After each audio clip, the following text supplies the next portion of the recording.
Hello, I'm Trang. I'm a postdoc at University of Pennsylvania, and today I'm excited to share with you a work that was out earlier this year in bioinformatics.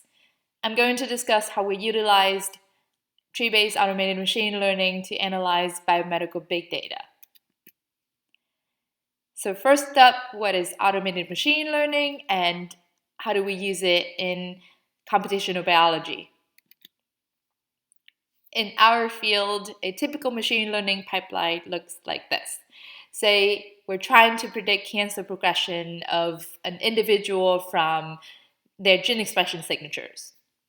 We would start out with the pre-processed expression data. We'd probably have to first clean it, somehow treat the missing data, check for outliers, etc. And then we get to go to a little bit more exciting part of feature engineering, including selecting, transforming, and constructing new features.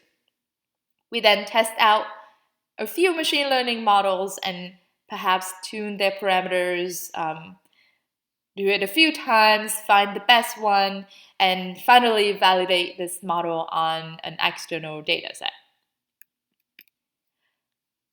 Early automated machine learning techniques focused on selecting the classifier along with optimizing its parameter.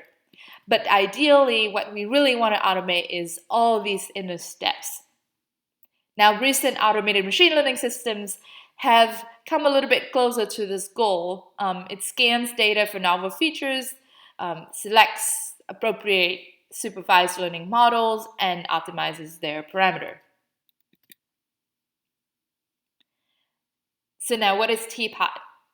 TPOT is short for Tree-Based Pipeline Optimization Tool and is an automated machine learning system that uses genetic programming to optimize the pipeline with two main objectives. First, to maximize cross-validated performance score based on a pre-selected metric. And second, to minimize the pipeline complexity. Now, while many other automated machine learning systems focus on model selection and hyperparameter tuning, TPOT also pays close attention to the feature engineering step in the pipeline. An individual or pipeline in a population generated by TPOT might look like this. It's a sequence of operators that may take multiple copies of the data, perform transformation on the features, such as with principal component analysis and polynomial functions, combine these newly constructed features, select the best ones of them, and finally choose, in this case, support vector machine as the final classifier to be performed on this final feature set. TPOT would then evolve a population of pipelines like this one, select the most fit individuals on the Pareto front at each generation, and finally recommend the optimal pipeline for our problem. So how does one run TPOT? Running TPOT is simple. After installing TPOT, which you can do with pip, you simply import these functions in, load in your data, make sure that your split is proper, you have a training and testing set, and then all you need to do is call the TPOT classifier function. After you have that object, you fit it to the data that you already loaded in and export the pipeline. So what this last line does is that it writes out the Python script that has the pipeline that TPOT recommends you. This is an example of one of them. So in this case, as you can see, the exported pipeline is pretty simple. It's not that hard. What it does is that it first normalizes the features so that each has a unit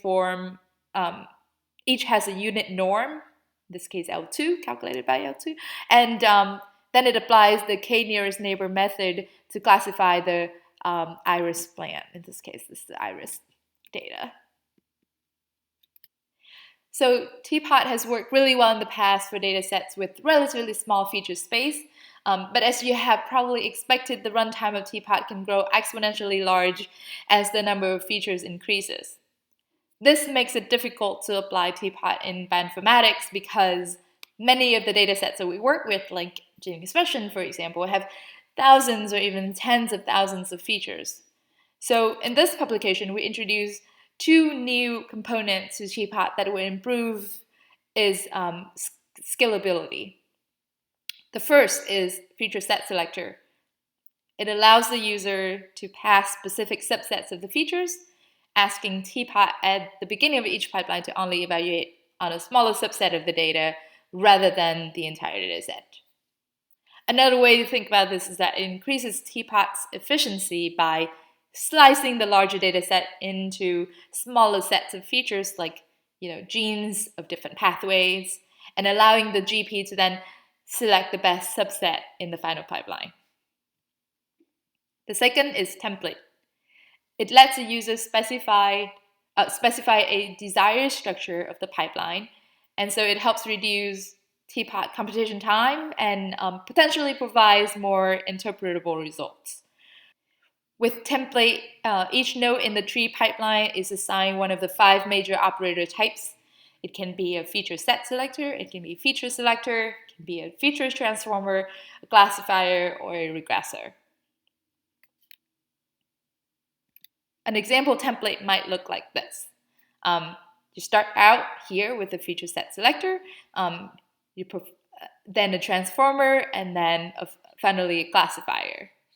And so what it's doing now is that it's asking teapot to only generate pipelines of this structure. And as you can see, it's a lot simpler than, the structure is a lot more rigid than the free-form example that we saw at the beginning. One thing I'd like to note here is that in addition to the major operator types, each node can also be assigned more specifically as a method of an operator. So, for example, in this case, instead of classifier, I can say decision trees. So how does one apply template and feature set selector? The addition is very simple. All you need to do now is adding into the configuration dictionary a file that tells teapot which features belong to which subsets, and then how many subsets they are. Feed that into the teapot classifier call. And for template, it's even easier. All you need to do is fit in the string of different operators separated by hyphens. Okay, so how well did this work? When simulating the data, our goal was to try to get as close to the real data that we have as possible. And so there are some design here that you'll see closely related to the real data I'm going to describe soon. So we have 200 observations, including 100 cases and 100 controls. For each of these observations, there are 5,000 real value features. And to make the problem a little bit more challenging, we impose only 4% of these are functional. So what that means is only 200 features have true positive association with the outcome. And how did we do the subsetting? We intentionally push functional features to be more likely to be included in earlier subsets. What that means is that a lot of functional features are going to be in the first subset as 1. There might be some in S2, and then it just kind of exponentially go down from there, very few, to 0 in the second half of the subsets. And then we let teapot run for 100 times.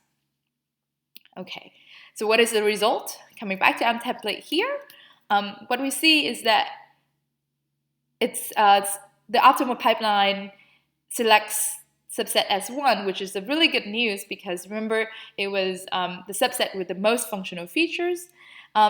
It performs some kernel approximation to your features, and then it recommends a tree-based classifier as the final model. Here we compare teapot with the feature set selector, with the standard teapot, and also another baseline model we use is extreme gradient boosting, XGBoost. And as you can see here, across 100 model fits, the optimal pipeline from teapot with feature set selector yields an average holdout prediction accuracy of 65%, while the two baseline methods report an average holdout accuracy of around 48-49%. And we think that the overfitting of the two baseline models is likely due to their high flexibility that kind of misdirect them to overlearn the training data, especially with the presence of many, many noisy background features that we simulated. Another component that we want to examine in FSS is the consistency in selecting the subsets. In other words, how many times did the feature set selector correctly select subset as 1? So in this figure, we have on the x-axis all these different subsets that was selected at least one time in this 100 replications. And on the y-axis, we have, like before, the holdout accuracy. And as this figure shows, in 100 replications, feature set selector correctly selects subset as 1 75 times to be the subset most predictive of the outcome. And these pipelines also provide the highest average holdout accuracy of 69%. We also apply our method on an RNA-seq expression dataset of 78 individuals with major depressive disorder, or MDD, and 79 healthy controls. RNA-seq expression levels were quantified from breeds of almost 20,000 protein-coding genes, undergoing a series of preprocessing steps to arrive at whole blood RNA-seq measurements of almost 6,000 transcripts. To specify the subsets, we use the collections of interconnected genes in the 23 depression gene modules, or DGMs, that had been identified with a separate network module analysis from a previous study. So once again, what's the result? We have the similar template as before, but the optimal pipeline for real data in this case selects DGM5 to be the best subset from there, apply one hot encoder, and coincidentally recommends another tree-based classifier as our final model. Did it perform as well as we saw in simulated data? The difference now is not as big, but still remains significant. And if you look at the subsets that it selects, in this case, you can see that subsets DGM5 and 13 are the most frequent to be included in the final pipeline. And specifically, DGM5, which has 291 genes, were selected 64 times with the highest average holdout accuracy of about 64%.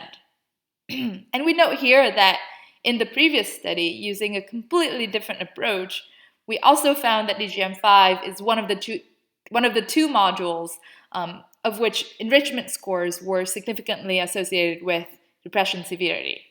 So even though we don't know what the ground truth is for our real-world data, we know that